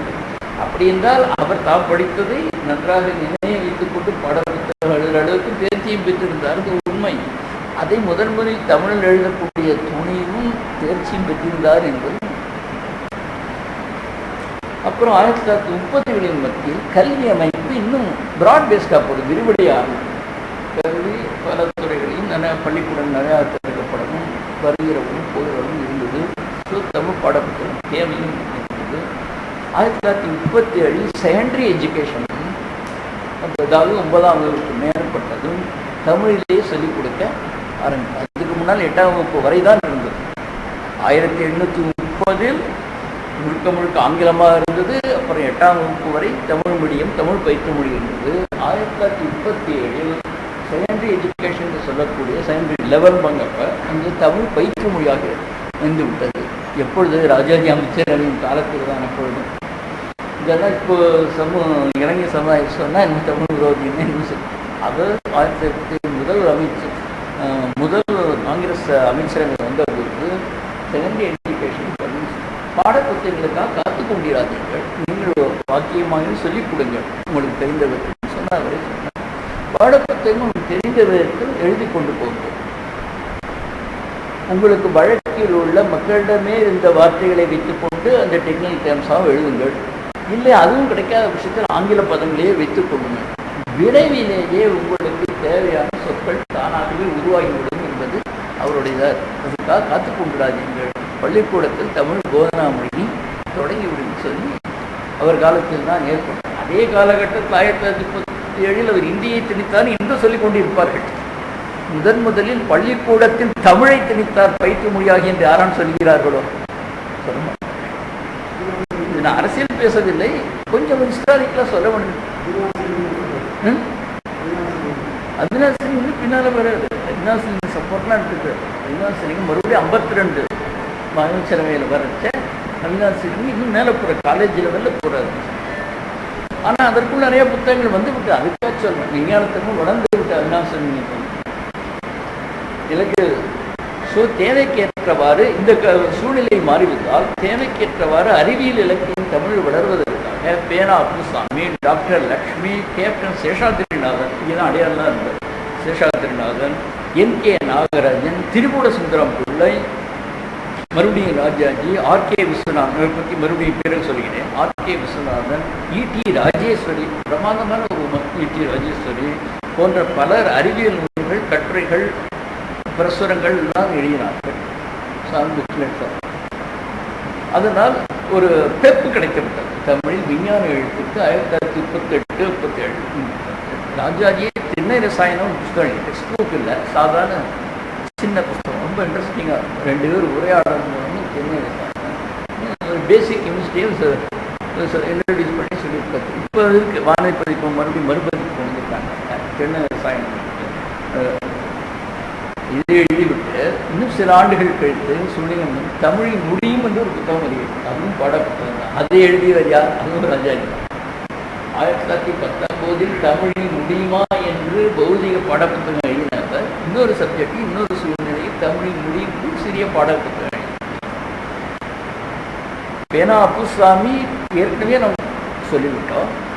மிகவும் தமிழ்நாட்டு வரலாற்றில் குறிப்பிடப்படுகிறது. ஆனால் அவர்தான் அறிவியல் முன்னோடி, அறிவியல் எழுத்துக்களின் முன்னோடி என்று நினைத்து அப்படி இல்லைங்கிறது தான் 1830 இலங்கையிலிருந்து நம்மளிடத்து அனைத்து அவ்வளவு சொல்லிக் கொண்டிருக்கிறேன். ஆனால் குறிப்பிடத்தகுந்த எழுத்தாளர் முயற்சி எடுத்தவர் பேனா அப்புசாமி. முன்னோடி இல்லாவிட்டாலும் கூட அவருக்கு முன்னால் இருந்த பல முன்னோடிகளை பின்பற்றி அவர்களை விட அதிக தூரம் தாண்டி அதிக ஒத்தும் பண்ணவர் பேனா அப்புசாமி. ஒரு வழக்கறிஞராக இருந்தது கூட தமிழில் அவ்வளவு கட்டுறது பல்வேறு விஷயங்களை பற்றியும் எழுதியிருக்கோம். நல்ல ஆங்கில கவிஞரும் தமிழ் கவிஞரும் வேற. பேனா அப்புசாமி மரபு கவி. அவர் மொத்தமாக அவருடைய காலகட்டத்துக்கு கிட்டத்தட்ட 5000 கட்டுரைகள், ஆர்டிகிள்ஸ் எழுதியிருக்கார் தமிழில். அவற்றில் கணிசமான பகுதி நான் சொன்ன இன்றைய விஷயத்தின் பொருளான விஞ்ஞான எழுத்து. 5000க்கும் மேற்பட்ட கட்டுரைகளில் பேனா அப்புசாமியின் அவுட்புட்களில் கணிசமான பகுதி விஞ்ஞான எழுத்து. அந்த விஞ்ஞான கட்டுரைகளில் ஒரு 100ஐ தேர்ந்தெடுத்து தொகுத்து உலக தமிழாராய்ச்சி நிறுவனம் ஒரு ஆண்டில் புத்தகம் வெளியிட்டது. அது கிடைக்கிறதா இல்லையா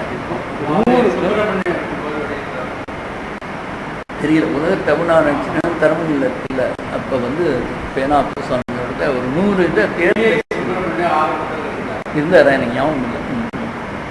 அப்போ வெளியிட்டார். அவருடைய அறிவியல் கட்டுரைகளை மாத்திரம் தொகுத்து 100 அவருக்கு பாராட்டணும். பேனா புசாமிக்கு ஒரு ட்ரிபியூட் என்று வைத்துக் கொள்ளலாம். தமிழில் விஞ்ஞான கட்டுரை, விஞ்ஞான எழுதிய வளர்ச்சியை சுட்டி காட்டுவதற்கு ஒரு அடையாளமாக எங்கோ ஒரு லைப்ரரியில் இருக்காதா?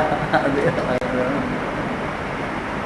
ஸோ முதல்ல சொன்னேன் இல்லையா, விஞ்ஞானம் சயின்ஸுங்கிறத அப்புறம் சொல்கிறேன்னு இந்த சொற்களை பற்றி இப்போ லேசாக சொல்லணும். இந்த எழுத்துக்கள் இலங்கையிலும் தமிழிலையும் பாதிரிமார்களாலும் மருத்துவர்களாலும் ஐரோப்பியர்களாலும் தொடங்கப்பட்டு புத்தகங்கள்லாம் எழுதப்பட்டவர்கள் கூட சயின்ஸ் என்ற வார்த்தையிலேயே பயன்படுத்தியிருக்காங்க. அப்பொழுது விஞ்ஞானம் என்ற வார்த்தை வரவில்லை, அறிவியல் என்ற வார்த்தை, சயின்ஸ் என்றால் இந்த பாட புத்தகங்கள் ராஜாஜி சொல்லும் போது எழுதிக்கொண்டே போங்கள், உங்களுக்கு தோன்றிய உசிதமான வார்த்தைகளை முதலில் பயன்படுத்தி விடுங்கள் சொல்லுவோம். விஞ்ஞானம்ங்கிற வார்த்தை பிறகு நல்ல தமிழ். இப்போ சயின்ஸுங்கிறது எதுக்காக பயன்படுத்தினார்கள்? ஒரு துறையில் மேற்கத்திய ஞானத்தை குறிக்க அவர்களது சொல்லையே பயன்படுத்தி உசிதமாகவும் இருக்கிறதுக்காக சயின்ஸ் என்ற வார்த்தையை பயன்படுத்தினார்கள் இந்த முன்னோடிகள். விஞ்ஞானம் என்பது உடனடியாக உண்டாக்கி கொண்ட தேவையை பொறுத்த ஒரு சொல். இது இப்பொழுதும் மாறிவிட்டார். அதுக்கு தான் சற்று பீடிகை முதல் சொல்லும். திரிகுட சுந்தரம் பிள்ளை பற்றி சொல்ல வேண்டும். அவரும் விஞ்ஞானம் எழுதியிருக்கார். அவர்லாம் ஒரு இலக்கிய அறிஞர், வரலாற்று அறிஞர் தான். அந்த காலத்திலேயே கொஞ்சம் கான்ட்ரவர்சி, தமிழை உணர்ச்சி பூர்வமாக மட்டும் அணுகாதவர் அந்த காலத்தில். அதனால் மற்ற அறிஞர்களால் ஓரளவு ஒதுக்கி வைக்கப்பட்டார். ஆனால் ஒரு யதார்த்தமான மிகச்சிறந்த நல்ல ஒழுக்கமுடைய திரிகுட சுந்தரம் உங்களுக்கு தெரிஞ்சிருக்கும். திரிகுட சுந்தரம் பிள்ளை அவர் அண்ணனும் தங்கையில் ஒரு நூல் எழுதினார். அது உரையாடல் மூலமாக விஞ்ஞான விஷயங்கள் எல்லாம் வெளிப்படும், மக்களுக்கு தெரிகிற அளவுக்கு பாப்புலர் சயின்ஸ். இதில் அண்ணாமலை பல்கலைக்கழகத்தின் ரோலையும் நான் குறைக்க நடக்கும். இப்பொழுது அண்ணாமலை பல்கலைக்கழகம் எங்கேயோ போய் எல்லாவற்றிலையும் சிக்கிக் கொண்டு இருக்கிறது. ஆனால் தமிழுக்கு வேண்டிய எல்லா விஷயங்களிலையும் ஆரம்ப காலத்தில் சிறந்த கொண்டு அது அண்ணாமலை பல்கலைக்கழகம் இந்த நமக்கு கொடுத்தாங்க.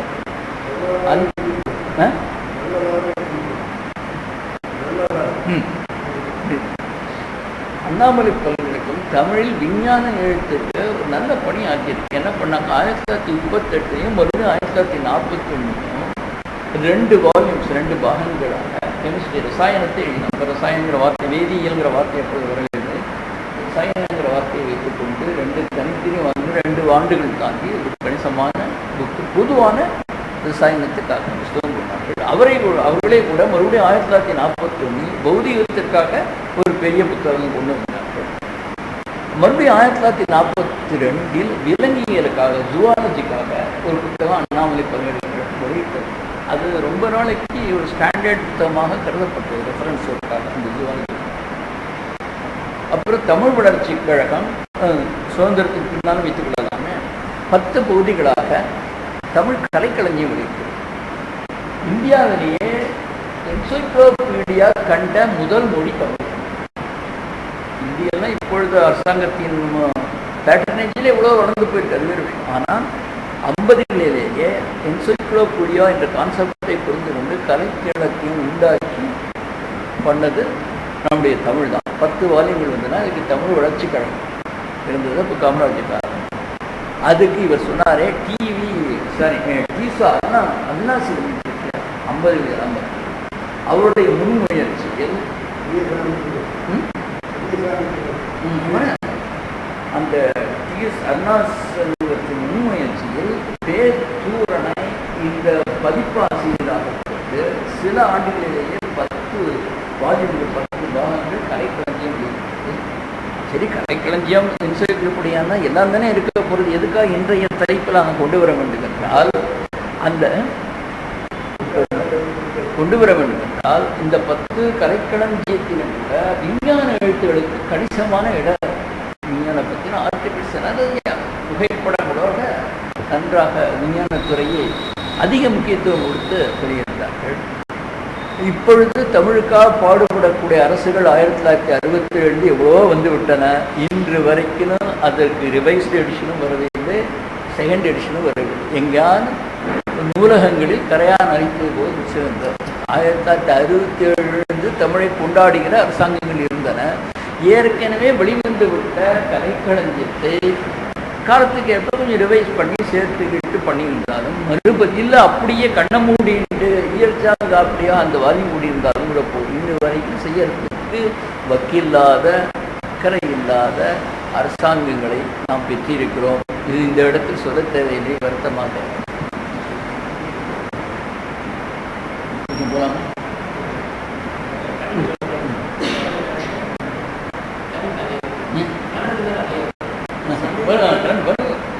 பேக்ரவுண்ட் ஏன்னா ஹிஸ்டாரிக்கலாக வர்றதுனால அப்படித்தான் போக வேண்டியது. திடீர்னு இப்போ உள்ளவங்களை மாத்திரம் எடுத்து எழுதினா அது மொத்தம் தனியாக ஒரு டைட்டில் கொடுத்துருக்கணும். அப்படி பண்ணிட்டுலாம் பண்ணலை. ஸோ தூரன் இதில் அறிவியலுக்கான மெனக்கடல் அவ்வளவு பண்ணியிருக்கு. இந்த கலைக்களஞ்சியத்தின் இந்த மெனக்கெடுதல்ங்கிறமே அப்படி இந்த புத்தகத்தை பார்த்த மெனக்கெடுதல் அவ்வளவு மெனக்கெட்டார். எதற்காகவும் இல்லை. தமிழில் பல்வேறு துறைகளை பற்றின விஷயங்கள் கலைக்களஞ்சியத்தில் இடம்பெற வேண்டும் ஒரே நோக்கத்தில் உழைத்தவர்கள். அவருக்கு முழுக்க முழுக்க சப்போர்ட்டாக இருந்தவர் அவினாசி. இவர்களெல்லாம் விஞ்ஞான எழுத்துக்கு விஞ்ஞான வளர்ச்சிக்கு தாங்களால் இவர்களாக்கிய பணி என்று குறிப்பிடுவதற்கு சொல்கிறேன். ஸோ விடுதலைக்கு பின் ஆன காலத்தை வேகமாக காணலாம். இதெல்லாம் முன்னால் சொல்வது 1949 கலைக்கதன் என்ற பத்திரிகை தோன்றியது. ஜிஆர் தாமோதரன் கொடுத்தார். ஜிஆர் கோயம்புத்தூர் அவரே புத்தகங்களும் எழுதியிருக்கார். அவர் எலக்ட்ரான் என்ற புத்தகம் எழுதியிருக்கார். மிக அழகாக இருக்கும். அப்பொழுது டிவியே நம்ம பார்த்ததே கிடையாது. அப்போ கிடையாது. ஆனால் அந்த புத்தகத்தை டிவி எங்கிறத பற்றினா அழகாக சொல்லியிருக்கணும். தெரிஞ்சது கலர் டெலிவிஷனை பற்றியும் கூட சொல்லியிருக்கணும். இது ரெண்டுமே தலைவரில் பிளாக் அண்ட் டிவி பற்றி டெல்லியில் சும்மா ஒரு ஷோ பீஸாக இருந்தது இருந்தேன். ஆனால் எப்படி இருந்தால் அழகாக எழுதியிருப்பார். அவர் ஒரு வார்த்தை யூஸ் பண்ணியிருந்தேன் எனக்கு ஞாபகம் இருக்குது. சிறுவனாக படிக்கும் இந்த புத்தகத்தை இருக்கலாம். துருவுதல்ங்கிற வார்த்தையை காணிக்க ஸ்கேனிங்னு சொல்லுவாங்க இல்லையா? ஸ்கேனிங்னா அப்பவும் முடியாது இப்பவும் முடியாது.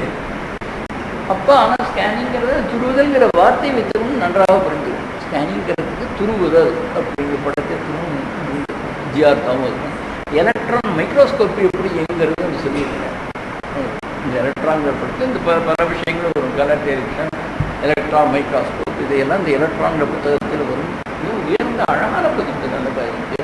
கலைக்கதிக தான் சொல்லப்படும். அகில உலக தரத்தில் ஒரு விஞ்ஞான பத்திரிகை தமிழ்நாட்டில் இருந்தது கலைக்கதிர். உயர்ந்த காகிதம், உயர்ந்த அச்சு, கொள்கைகளற்ற கொண்டு வருதல், தரமான கட்டுரைகள் மட்டுமே வரும். இப்படியெல்லாம் இருந்தது. இப்போ கலைக்கதிர்கள் இன்னும் நிற்காமல் வந்துருக்கு. இதுக்கு எல்லாம் நேர்மாறாக அவருடைய ஆன்மா குடித்து கொண்டே இருக்கும். அவருடைய சபை ரொம்ப வருத்தத்துக்குரிய விஷயம். அப்புறம் அதுக்கு சிறிய காலத்தில் விஞ்ஞானி என்ற பத்திரிகை இலங்கையிலிருந்து வந்து கொண்டிருக்கிறது. அதுவும் நல்ல ஒரு சயின்டிஃபிக் மேகசின். அது குறுகிய காலம்தான். அப்புறம் பழைய காங்கிரஸ் கவர்மெண்ட் ஆதரவாக தமிழ் நூல் வெளியீட்டு கழகம்னு வந்து இப்போ தான் மெட்ராஸ் தமிழ்நாடு டெக்ஸ்ட் புக் சொசைட்டின்னு மாற்றி எல்லாம் போயிட்டு படம் தான். அப்பொழுது தமிழ் நூல் வெளியீட்டு கழகம் இருந்தது. சி சுப்பிரமணியத்துக்காக அது வந்து போத் டிரான்ஸ்லேஷன் ஒரிஜினல் மொழிபெயர்ப்பாகவும் ஒரிஜினலாகவும் நல்ல பல விஞ்ஞான நூல்களையும் பொருளாதாரம் பல நூல்களையும் கொண்டு வந்தது. அது பல தரமாக இருக்கும். ஒன்று ரெண்டு கொஞ்சம் கரடு முரடாக இருந்தாலும் முயற்சி சிறந்த முயற்சி. அப்புறம் நம்மள்கிட்ட NCBH தென்மொழி அப்போவே வந்து விட்டது. தென்மொழிகள் புத்தக ட்ரஸ்ட்கள், ஸ்டார் புரசுரம், இப்போ காலத்தில் வானதி பதிப்பகம், கிழக்கு பதிப்பகங்கள் எல்லாம் தங்கள் பணியை ஆக்கி கொண்டு தான் இருக்கின்றன விஞ்ஞானத்துக்கு. அது தென்மொழிகள் புத்தக ட்ரஸ்ட்டை பற்றி சொல்லணும். SLBT சத்தான் லாங்குவேஜஸ் புக் ட்ரஸ்ட்னு சொல்லுவாங்க. மத்திய அரசின் ஆதரவில் இந்த தென்மொழியிலெல்லாம் பல்வேறு புத்தகங்கள் வருவதற்கு மிகவும் ஆதரவாக இருந்தது. மிக குறைந்த விலையில் மிகச்சிறந்த புத்தகங்கள் வந்திருக்கின்றன. அப்போ இப்போது வட தமிழ் கழகம்னு ஒன்று இருக்கிற அண்ணாமலை பல்கலைக்கழகம் அவர்கள் களஞ்சியம் என்ற இன்னொரு மேகசினை ஒரு சஞ்சிகை இதழை கொண்டு விடுகிறார்கள். இன்னும் வந்து கொண்டு இருக்குன்னு நினைக்கிறேன். நான் பல ஆண்டுகளுக்கு முன்னால் பார்த்தேன். நல்ல தரமாக இருந்தது. குன்றக்குடி அடிகளால் ஆதீனமாக இருந்தாலும் கூட இந்த விஞ்ஞான தமிழ் அக்கறை கொண்டு 2 பத்திரிகைகள் நடத்தியிருந்தார். ஒன்று வந்து இளம் விஞ்ஞானி, அது பார்த்து ரொம்ப தரமாக இருக்கும். இளம் விஞ்ஞானி. இன்னொன்று அதிக அறிவியல்ங்கிறது பாப்புலர் சைஸ்க்காகவும், இளம் விஞ்ஞானிங்கிறது சற்று அட்வான்ஸ்டாக உள்ளதுக்காகவும் அவரோட இதெல்லாம் பத்திரிகைகள் சம்பந்தமான. அப்புறம் அழ வள்ளியப்பா, கல்வி கோபாலகிருஷ்ணன் போன்றவர்களெல்லாம் விஞ்ஞான செய்திகளை ஒரு கதைப்போக்கிலேயே கொடுத்து விடுவோம். கதைப்போக்கு சொல்லிக்கொண்டே விஞ்ஞானமும் சொல்றதாகவும் இப்போ குழந்தைகளுக்கு தமிழ்நடைய பூர்த்தியாகும். பாண்டு மாமா பொழுதுபோக்காகவும் மாயாஜாலமாகவும் மட்டுமின்றி உருப்படியான விஞ்ஞான நூல்களை எழுதியிருக்கிறார். அப்படி இல்லை என்று நினைத்து தீஜா ரங்கநாதன் கலையா தீஜா அவருடைய வண்ணத்து பூச்சி குறிப்பிடத்தகுந்தது. கல்வி கோபாலகிருஷ்ணன் நிறைய புத்தகங்கள் எழுதியிருக்கிறார். கல்வி கோபாலகிருஷ்ணன் பறக்கும் பாப்பா, பண்டைய உலகில் பறக்கும் பாப்பா, பாதாள உலகில் பறக்கும் பாப்பா, காற்றின் கதை போன்ற குழந்தைகளுக்கான விஞ்ஞான நூல்களை எழுதி. அழ வள்ளியப்பாவின் ரோஜா செடி, எங்கள் கதையை கேளுங்கள், வினோத விலங்குகள், அது ஞாபகம் வினோத வினோத விலங்குகள், இது போன்றது சுவையான சிறுவர் இலக்கியம். விஞ்ஞான செய்திகள் எளிமையாக தருவது. வாசிப்பு பழக்கம் வளர்வதற்கும் எளிய இனிய பிசிரற்ற பிழையற்ற தமிழ் உரைநடை முன்னேறியதற்கும் அழ வள்ளியப்பாவும் சோமலே என்ற இந்த 2 நாட்டுக்கோட்டை நகரத்தார்கள் மிகவும் காரணம். அழ வள்ளியப்பா, சோமலே இவர்களின் பங்களிப்பை தமிழ்நாடு மறக்கவே. பிறகு துளிர் என்ற ஒரு சிறுவர்களுக்கான விஞ்ஞான பத்திரிகை வந்து கொண்டிருந்தது. இப்பொழுது தொடர்ந்து வருகிறதா தெரியல. 1987 சமீபத்தில் வர ஆரம்பிச்சது. அது முழுக்க அறிவியலே தான் பேசியது. பேனா அப்புசாமிக்கு முன்னாலேயே, அவர் முன்னோடி இல்லை என்று சொன்னேன் இல்லையா, அதுக்கு முன்னாலே விஞ்ஞான எழுத்துக்கு பேர் மாக்கோன்னு பேர். பல பேருக்கு தெரியாது, சில பேருக்கு தெரியும். கோபாலகிருஷ்ணன் பாரதியாரே இனம் கண்டு சேதுபதி உயர்நிலைப் பள்ளியில் சேருவதற்கு முன்முயற்சி எடுத்துக்கொண்டவர். ஆங்கிலத்தை கசடர கற்றவர், ஆங்கிலத்தில் போயிட்டு, ஆனால் பின்னால் அரசு வந்து ஆங்கிலத்துறையில் ஆரம்பித்து விட்டு தமிழ் ஆசிரியராக மாறிப்போனார். தமிழ் லெக்சராக விரிவுராக மாறிப்போனார். அவர் அந்த காலத்தில் நிறைய விஞ்ஞான கட்டுரைகள், முக்கியமாக விலங்குகள் பற்றின விஷயங்கள் பற்றி கோபாலகிருஷ்ணன் மாக்கோன்னா அந்த காலத்தில் இருந்த அறிஞர்கள்லாம் அவரை மரியாதையுடன் குறித்து தெரியும். இருந்தாலும் தெரியாத ஒரு சில பேர் இருக்குன்னு சொல்லி அவர்கள் பல இதழ்கள் அறிவியல் தொடர்பான கட்டுரைகள் எழுதியிருந்தார்கள். ரோஜாப்பூ, வானம்பாடி பறவை, கரையான், காங்கரு, முத்து உண்டாதல், பவளப்பாறை, புலால் உண்ணும் சொல்றது தாவரங்கள் போன்ற பல உயிரியல் கட்டுரைகளை எழுதியிருக்கிறார். காங்கருங்கிற வார்த்தை சொன்னேன், இப்போ கூட கங்காருன்னு தான் சொல்கிறோம், ஆனால் சரியான வார்த்தை காங்கரு. அவர் 100 வருஷத்துக்கு முன்னாடி காங்கருங்கிற வார்த்தையை அந்த ஆஸ்திரேலியாவில் சரியான வார்த்தையை யூஸ் பண்ணி, அந்த இப்போ ஒரு 10-20 வருஷமாக தான் நமக்கு தெரியும் தாவரங்கள் கூட பூச்சிகளை பிடித்தோ அல்லது வேறு விலங்குகளை பிடித்தோ தின்று விடும் என்று உலகத்துக்கு சில பகுதிகளில் இருக்கு. அவர் அந்த காலத்தில் அறிந்து அவர் நீண்ட கட்டுரை எழுதியிருக்கிறார். செய்திகளை சொல்லிவிட்டு போவது உலகம் விடும் தாவரங்கள் எழுதி. அந்த வானம்பாடி பத்திரிகை பறவை பற்றி எழுதி படித்து கொண்டே இருக்கலாம். அவ்வளோ நன்றாக பல பகுதிகள் போகும். செல்வர் பாடக்கூடிய பறவைகள் பல உண்டு. ஆனால் பாடிக்கொண்டே வானில் பறப்பதும் பறந்து கொண்டே பாடுவதுமான ஒரே ஒரு பறவை வானம்பாடி என்ற ஸ்கைலார்க்கு என்று சொல்லிக் கொண்டு போகும். இப்படி ஒவ்வொரு கட்டுரையிலும் ஒரு அழகான ஒரு தெரிவிப்பு. தேனீக்கள், எறும்பு பற்றிலாம் அம்மாழிக்க இப்போ நமக்கு ஓரளவுக்கு தெரிஞ்சிருக்கும், தெரியாமல் கூட 100 வருஷத்துக்கு முன்னால் அந்த எறும்புகளை பற்றி அவ்வளோ ஆராய்ச்சி பூர்வமான சயின்டிஃபிக் டீட்டெயில்ஸ் எழுதியிருக்க. தேனீக்களை பற்றி எழுதியிருக்க 100 ஆண்டுகள் கழித்தும் கூட இப்பொழுது படித்தாலும் கூட அவர் எழுதியிருக்கும் இனிய தமிழ் எழுதியிருக்க அந்த செய்திகள் வியப்பாகத்தான் இருக்கின்றன. முக்கியமாக ஒருத்தர் சொல்லியாக வேண்டும். அண்ணாமலை பல்கலைக்கழகத்தில் ஆர்.கே. விஸ்வநாதன் அவர் தமிழ் மறக்கவே கூட பௌதிகத்துறையில் இருந்தார். அவர் தமிழில் விஞ்ஞான புத்தகங்கள் எழுத வேண்டும் என்பதை வாழ்க்கையை லட்சியமாக கொண்டு செயல்பட்டார். அதனாலேயே அவருக்கு கிடைக்க வேண்டிய உயரங்கள் கிட்டாமல் போயிடும். அந்த காலத்தில் இது ஒரு ஸ்டிக்மா போலையும் அதை எடுத்துட்டு அவர்கள் அதை பொருட்படுத்தாமல் இருக்கிறார். அவர் எழுதின 2 புத்தகங்கள் ரொம்ப நல்லா இருக்கணும் படிச்சிருக்கு. வானக்காட்சி என்பது ஒன்று, இன்னொன்று சங்கீத ஒலிநூல். இந்த வானக்காட்சிங்கிறது இப்போ உள்ள அஸ்ட்ரானமி பற்றி அப்படியே எல்லாத்தையும் சுருக்கமாக சொல்லி அழகாக இருக்கும். பாப்புலர் இல்லை, உண்மையான சீரியஸான அஸ்ட்ரானமி தான் அதுவான ஆர்.கே. விஸ்வநாதன். அவர் தான் சீரியஸாக சயின்டிஃபிக் ரைட்டிங் தமிழ் வருவதற்கு முன்னோடியாக முன்னாடி சுஜாதாவும் ஏற்கனவே சொல்லியிருக்கேன். கொஞ்சம் நடுவில் தடலம் மாறி அறிவியல் புனைகதைகளுக்கு போவான் சொல்லாமல் இந்த பேச்சு நிறைய சைஃபின்னு சொல்கிறோம் இல்லையா. ஜூல்ஸ் வெர்ன், ஹெச்ஜி வெல்ஸ் போன்ற சைஃபி ஆர் சயின்ஸ் ஃபிக்ஷன் எழுத்தாளர்கள் நம்முடைய உண்டா என்று கேட்டுக்கொண்டால் இல்லை என்பதுதான் பதிலாக. சுஜாதாவை சேர்த்து கொண்டால் கூட இந்த தளத்தில் எழுதக்கூடிய சைஃபி ரைட்டர்ஸ் இருக்காங்க இல்லை. சுஜாதா ஜூல்ஸ் வெர்ன் மாதிரியோ ஹெச்ஜி வெல்ஸ் மாதிரியோ ஆவாரா என்பதை உங்கள் ஊகத்துக்கு நான் விட்டுவிடுகிறேன். ஆனால் ஐசக் அசிமோ, ஆர்தர் கிளர்க்கு போன்ற நேரடி விஞ்ஞான கட்டுரையை எழுதினவர்களுக்கு நிகரானவர்கள் இன்றும் உணர்வு. அந்த சைஃபியின் கூறுகளை உள்வாங்கிக் கொள்ளும் அக்கறையின்றி ஃபேண்டசிக்குள் போனவர்கள் தான் மிகுதி. அதனால்தான் அந்த தரத்தில் சைஃபியை சரியாக கையாள முடிகிறது. ஒரு அறிவியல் துறையில் போதிய ஞானம் அல்லது பரிச்சயம், கற்பனை திறன், மொழி மீது ஆளுமை, மொழி ஆளுமை இவை மூன்றும் இருக்கும் அறிவியல் புனைகதையை சயின்டிஃபிக் ஃபிக்ஷனை எழுதலாம். அப்படி இல்லாமல் இவற்றை நுணுப்போல் மேய்ந்து விட்டு சயின்டிஃபிக் ஃபிக்ஷன் எழுதுவது என்பது மாயாஜால கதையாக போய்விடுகிறது, இது கேலிக்கூத்தாக போய்விடுகிறது. ஆனால் விற்பனையான இழுகளுக்கும் பிரமிக்க வைப்பதற்காகவும் எழுதற்கான எழுத்துத்தான் எழுதக்கூடிய எழுத்துக்கள் அறிவியல் சொல்றது நம் அறிவியல் புனைகதைகள் ஆகாது. புத்தகத்திற்குள் விஞ்ஞான கோட்பாடுகள் அல்லது சயின்டிஃபிக் பிரின்சிபல்ஸ் புழங்க வேண்டும். மறைவாக இந்த பிரின்சிபல்ஸ் இருக்கணும். புத்தகத்தில் பாத்திரங்களின் உரையாடல்களில் இந்த சொல்லாடல்களில் டிஸ்கஷன்ஸ் வாத பிரதிவாதங்கள் இருக்க வேண்டும். சயின்டிஃபிக் ஃபிக்ஷன் எல்லா வித்தியாசமாக கற்பனை கதை தான், பேர்கள் இருக்கணும், மாறிவிடும். அவ்வளோ நீங்கள் பார்த்துக்கலாம். ஜுராசிக் வேர்ல்டுங்கிற படத்தை இருக்குது. ஜுராசிக் பார்க்க வேண்டாம், ஜுராசிக் வேர்ல்டுங்கிற படம் அந்த கதை தொடர்வதற்கு தான் எவ்வளோ டிஸ்கஷன்ஸ் போகும். வாத பிரதிவாதங்கள்லாம் போகும். பல விஷயங்கள் தான். இந்த படம் ஸ்பாக்ஸ்னு ஒரு படம் வந்தது, இன்டர்ஸ்டெல்லா, இதெல்லாம் நிறைய விவாதங்கள் போகும். அப்புறம் தான் கதை டெவலப் ஆகும்.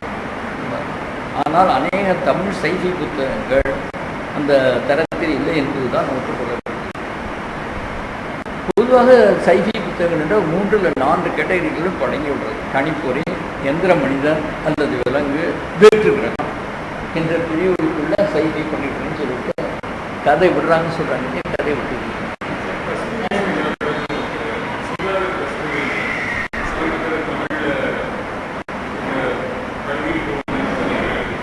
சுஜாதா கஸ்தூரியா எனக்கு தெரிஞ்ச பரிச்சயம் இல்லை. எனக்கு வயதானதுனால சமீப காலத்து எழுத்தோடு எனக்கு பரிச்சயமே இல்லைங்கிறத நான் ஒத்துக்கொண்டேன்.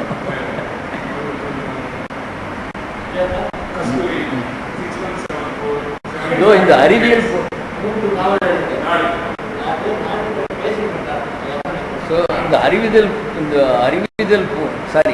அறிவியல் புனைவு என்பதில் சுஜாதா முதலிய இருவர் தான் தெரிகிறார்கள்.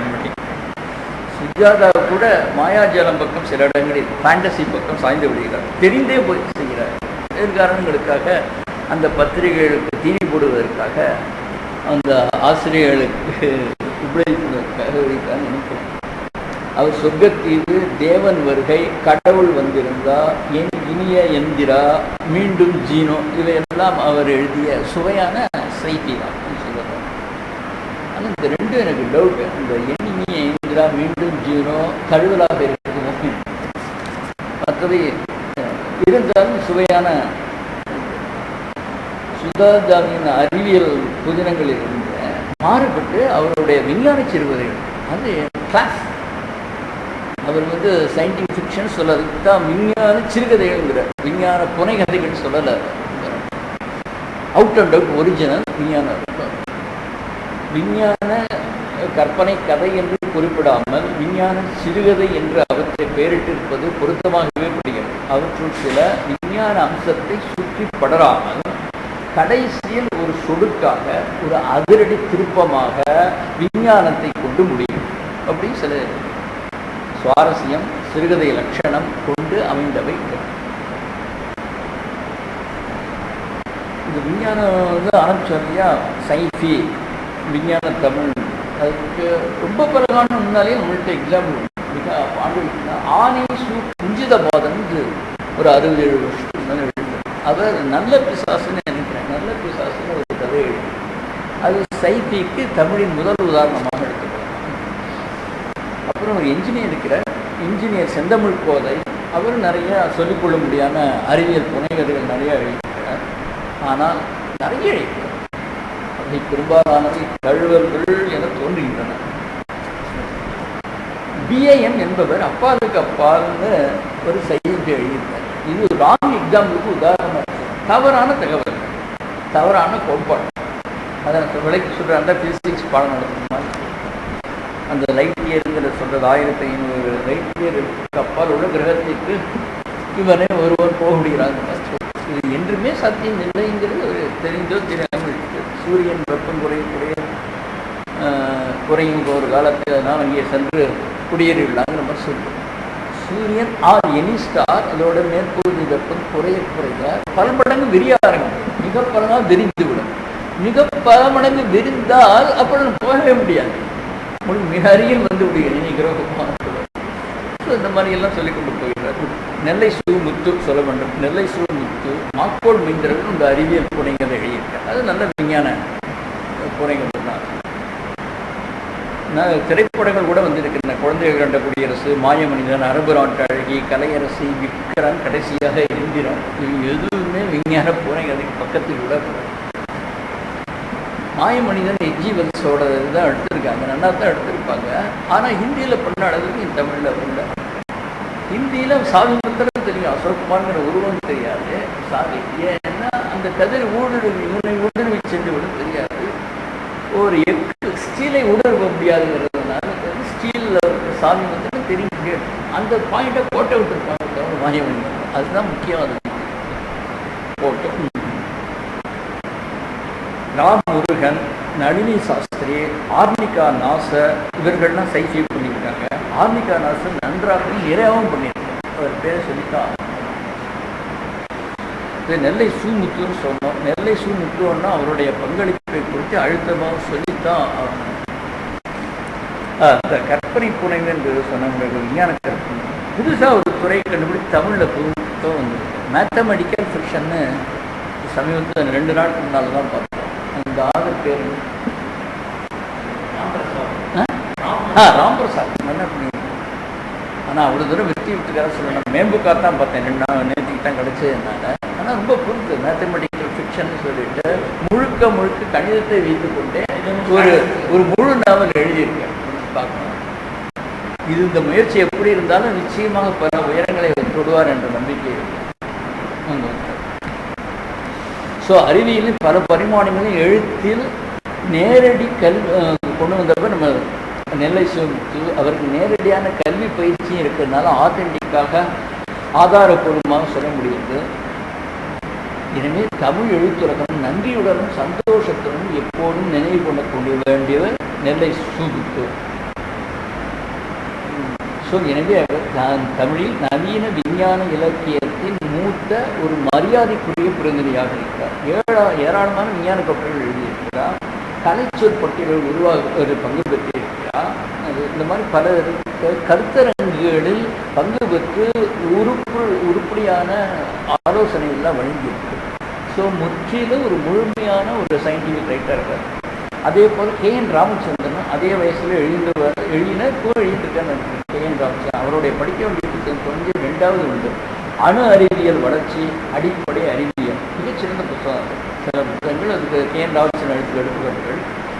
அந்த மேற்கூறியவர்களும் கொரட்டூர் சீனிவாஸ் போன்றவர்களும் இன்னும் பலரும் இன்றைக்கு சொல்ல முடியாதுன்னா விஞ்ஞான எழுத்து தளம் அமைத்து தந்தது இவர்களுக்கெல்லாம் 1950 தினமணி பத்திரிகை தளம் அமைத்து அதன் நடுப்பக்கமும் அப்புறம் அறிவியல் சுடர் இது ஏதோ ஒரு நாள் வரக்கூடிய அதோட அனுபந்தமும் ஐராவதம் மகாதேவன் காலத்தில் இந்த மாதிரி விஞ்ஞான எழுத்து நன்றாக தளம் அமைத்து தந்தது.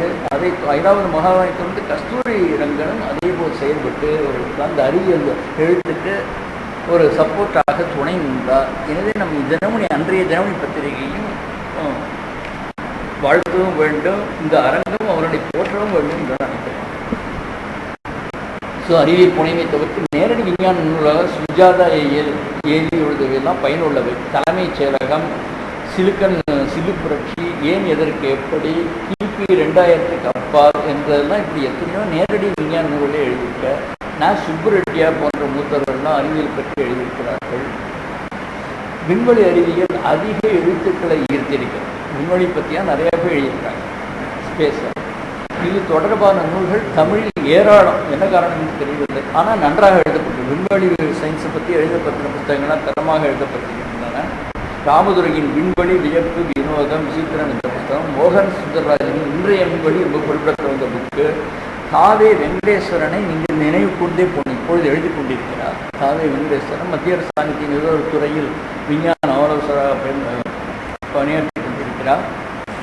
இது எடுத்து நீங்கள் இந்த முடிச்சல 5 நிமிஷம்.